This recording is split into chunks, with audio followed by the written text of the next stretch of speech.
अस्सलाम वालेकुम प्यारे दोस्तों। रमज़ान मुबारक के महीने में बीवी से हम बिस्तरी करने के 3 सबसे बड़े फ़ायदे हैं। ये फ़ायदे बताने से पहले हम आपको ये बात वाहिद तौर पर बता देना चाहती हूँ कि हमारे माशरे के अंदर ये सवाल जहन में हमेशा रहता है कि क्या रमज़ान के महीने में बीवी से हम बिस्तरी कर सकते हैं और बीवी से हम बिस्तरी करना कैसा है। कुछ के ख्यालों में ये हराम है, कुछ के ख्यालों में ये रहता है कि गुनाह है, कुछ कहते हैं कि गलत है। लेकिन मैं हदीस पाक के सोचने में बताती हूँ कि जायज़ है और मना इस शर्त के साथ है कि आप रोज़े की हालत में हो। और प्यारे दोस्तों, उसके साथ साथ हम ये भी बात आपको बताते हैं कि रोज़े की हालत में ये 5 गलतियाँ बिल्कुल ना करें। 5 गलतियाँ रोज़े की हालत में करने से अल्लाह तबारक ताला नाराज़ हो जाते हैं और उसको परेशानियों में मुब्तला कर देते हैं। तो सबसे पहले हम आपको ये बताते हैं कि रमज़ान के महीने में बीवी से हम बिस्तरी करने के 3 सबसे बड़े फ़ायदे कौन से हैं। नंबर 1, औलाद नेक पैदा होती है, क्योंकि रमज़ान शरीफ के महीने में अल्लाह तबारक ताला अपनी खास रहमतें और बरकतें नाजिल फरमाता है और इस महीने में लोग इबादत करते हैं, नमाज, रोज़ा और अल्लाह की इबादत में मशगूल रहते हैं। इसी की वजह से कल्ब रोशन होता है, कल्ब में एक नई ताज़गी, ईमान, एक नई हरारत पैदा होती है। इसकी वजह से मर्द और औरत की मनी यानी जिस मनी से अल्लाह तबारक ताला एक इंसान का वजूद जाहिर कर देता है, तो उस मनी में भी निकार पैदा कर देता है। देखे, अल्लाह वाले और अल्लाह के वली जिनकी औलाद भी नेक हुआ करती है, तो इसी की वजह से सिर्फ और सिर्फ ही होता है कि इबादत करते हैं। इसकी वजह से उनका कल्बुत रोशन होता है, उनका ईमान भी एक नूरानी होता है। उसके अलावा अल्लाह तबारक ताला उससे मनी को निखार देता है, जिसके ज़रिए उनकी होने वाली औलाद नेक पैदा होती है, उसमें नेक तसूरत पैदा होता है, जिसके ज़रिए औलाद नेक पैदा होती है। तो इबादत के ज़रिए से उस मखसूस पानी में निखार पैदा होता है और इसीलिए औलाद नेक पैदा होने की काफ़ी हद तक रखता है। नंबर 2 यानी दूसरा फ़ायदा, रमज़ान शरीफ के महीने में बीवी से हम बिस्तरी करने से यानी के ज़िमा करने से शैतान के तसूरत से मियाँ बीवी महफूज रहते हैं। अब इसका खुलासा ये है कि रमज़ान मुबारक के अलावा और दिनों में शैतान बीवी के कमरे में दाखिल हो जाता है, जहां मियाँ बीवी अपने ख्वाहिशात को पूरा कर रहे होते हैं। वहां वो दाखिल हो जाता है और अपने तसूरत बीवी को शिकम में यानी पेट में दाखिल कर देता है और अपनी शरारत करता है।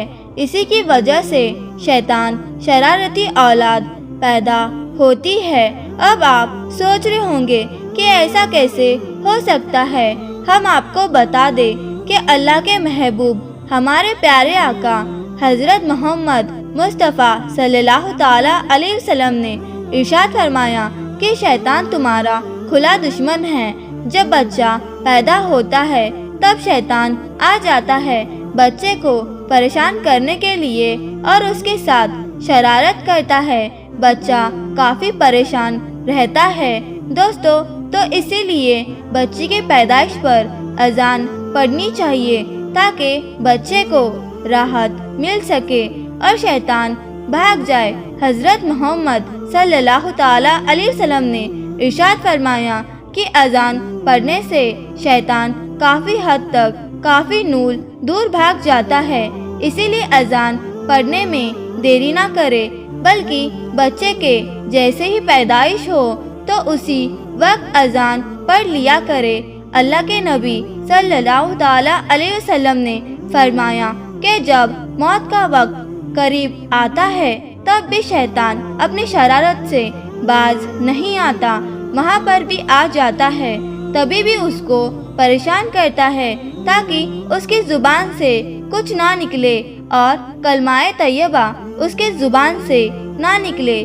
یہی شیطان کی کوشش ہوتی ہے، اسی لیے وہاں پر جو لوگ موجود ہوتے ہیں تو وہ کلمہ شریف زور زور سے پڑھتے ہیں تاکہ مرنے والے کو کلمہ یاد آ جائے اور وہ سن کر کلمہ پڑھ لے، اور جن کا انتقال ہو جاتا ہے تبھی بھی شیطان پیچھا نہیں چھوڑتا، قبر کے اندر بھی آ جاتا ہے، اس کو بہکانے کے لیے پریشان کرتا ہے، شرارتیں کرتا ہے تاکہ یہ سوالوں کا ٹھیک ٹھیک جواب دے سکے۔ اللہ کے رسول صلی اللہ تعالیٰ علیہ وسلم نے ارشاد فرمایا کہ اذان کی آواز سن کر شیطان میلوں دور بھاگ جاتا ہے، جس کی وجہ سے قبر میں اذان پڑھی جاتی ہے اور مردے کو کافی راحت ملتی ہے۔ اسی طرح جب میاں بیوی ملاقات کرتے ہیں، یعنی کہ ایسی ملاقات، تو اس دوران شیطان اپنی شرارت سے باز نہیں آتا اور وہ آ جاتا ہے، پریشان کرتا ہے، اس سے باز نہیں آتا۔ اس سے بچنے کے لیے بھی اللہ کے رسول صلی اللہ تعالیٰ علیہ وسلم نے دعا بتائی ہے کہ میاں بیوی جب صحبت کرنے کے لیے یہ دعا پڑھ لے تو شیطان ان کا کچھ نہیں بگاڑ پائے گا۔ تو وہ دعا کیا ہے، آئیے جانتے ہیں، ہم آپ کو بتاتے ہیں۔ بسم اللہ اللہم جنی ونس شیطانا و جنی بس شیطانا ما رزقتانا، اور اس کا ترجمہ کچھ اس طرح ہے۔ شروع کرتا ہوں اللہ کے نام سے، اے اللہ تو ہمیں شیطان سے محفوظ رکھ اور شیطان کو اس چیز سے دور رکھ جو تو ہمیں عطا کرے، یعنی اولاد۔ اور اس بات کا خلاصہ یہ ہے کہ شیطان رمضان مبارک کے علاوہ اور باقی مہینوں میں بھی میاں بیوی کے درمیان گھائل ہو جاتا ہے اور ان کے درمیان آسرا چننے کی کوشش کرتا ہے۔ اس سے بچنے کے لیے ہر انسان کو یہ دعا ضرور پڑھنی چاہیے۔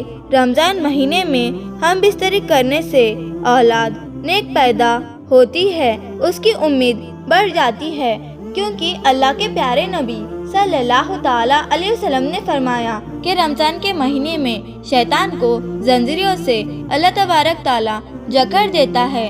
نمبر 3، یعنی رمضان المبارک میں ہم بستری کرنے کا تیسرا بڑا فائدہ یہ ہے 70 گنا زیادہ ثواب ملتا ہے، کیونکہ اللہ کے نبی صلی اللہ تعالیٰ علیہ وسلم نے ارشاد فرمایا، رمضان کے مہینے میں جب کوئی نیکی کی جائے یا برائی کی جائے، دونوں کا بدلہ 70 گنا بڑھا کر دیا جاتا ہے اور ذمہ کرنے کا ثواب ہے۔ پیارے دوستو، اب ہم آپ کو بتاتے ہیں کہ 5 کام روزے کی حالت میں بالکل بھی نہیں کرنا چاہیے۔ نمبر 1، ٹی وی اور ناچ گانا۔ دوستو، سب سے پہلا کام ٹی وی دیکھنا۔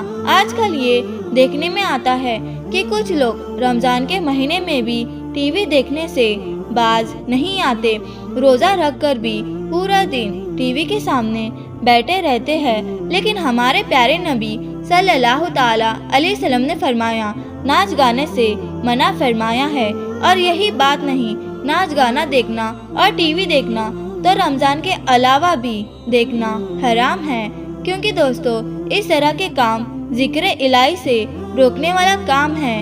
یہ کاموں سے روزہ نہیں ٹوٹے گا، لیکن روزے کا نور ختم ہو جائے گا۔ نمبر 2، جھوٹ بولنا، غیبت کرنا، کسی انسان کے پیٹھ پیچھے برائی کرنا، یہی غیبت ہے۔ دوستو، دوسرا کام ہے غیبت کرنا، جھوٹ بولنا، گالی گناہوں سے لڑائی جھگڑا کرنا۔ یہ سب کام بھی روزے کی حالت میں بھی نہیں کرنا چاہیے، اسی لیے آپ ان کاموں سے بچے رہیں۔ نمبر 3، نفس پر قابو نہ رکھنا۔